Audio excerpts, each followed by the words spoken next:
সংসদীয় আসন পুনর্বহালের দাবিতে ফরিদপুরের ভাঙ্গায় আজও সড়ক ও রেলপথ অবরোধ করেছে দুই ইউনিয়নের মানুষ। এছাড়া পাবনার বেড়ায় চলছে হরতাল। ফরিদপুর ৪ আসন থেকে ভাঙ্গার আলগি ও হামিরদি ইউনিয়নকে বিচ্ছিন্ন করার প্রতিবাদ জানাচ্ছেন এলাকাবাসী। সকাল থেকে পুকুরিয়া বাস স্ট্যান্ড, হামিরদি, মনসুরাবাদ, ভাঙ্গা হাসপাতাল মোড় এলাকায় গাছের গুড়ি ফেলে মহাসড়ক অবরোধ করেছেন তারা। এতে ঢাকা খুলনা ও ঢাকা বরিশাল মহাসড়কে যান চলাচল প্রায় বন্ধই রয়েছে। অবরোধ করা হয়েছে রেলপথ। এছাড়া পাবনা ১ আসন পুনর্বহালের দাবিতে বেড়ায় চলছে সকাল সন্ধ্যা হরতাল ও নৌপথ অবরোধ কর্মসূচি।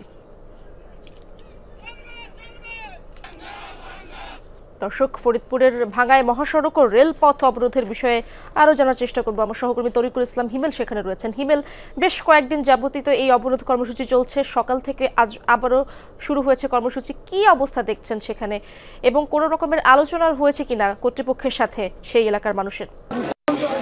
এরশাদ, এই মুহূর্তে আমি রয়েছি যে ঢাকা খুলনা যে রেলপথ, সেই রেলপথে।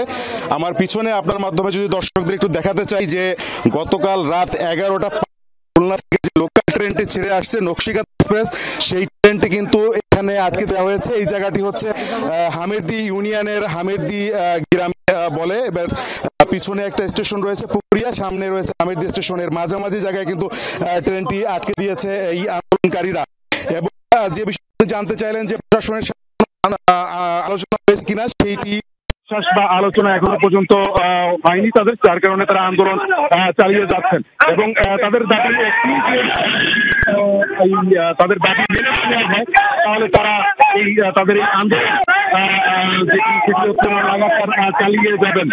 আমরা সকাল থেকে দেখেছি যে ঢাকা খুলনা এবং ঢাকা বরিশাল যে মহাসড়ক, সেই মহাসড়ক তারা অবরোধ করে রেখেছিলেন। এবং সকালে যে ঢাকা খুলনার একটি রেলপথ সেটি তারা অবরোধ করেন। পরবর্তীতে কিন্তু বাকি যে রেলপথগুলো রয়েছে সেই রেলপথেও তারা অবরোধ করেন গাছের গুঁড়ি ফেলে এবং টায়ার জ্বালিয়ে। এবং সড়কের রেলপথে এবং সড়কে অবস্থান নিয়ে তারা সড়ক এবং মহাসড়ক এবং রেলপথ তারা অবরোধ করে রাখেন। এটি তারা জানিয়েছেন যে তাদের দাবি না মানা পর্যন্ত তারা এই আন্দোলন চালিয়ে যাবেন। নিঃশ্বাস। ধন্যবাদ আপনাকে হিমেল।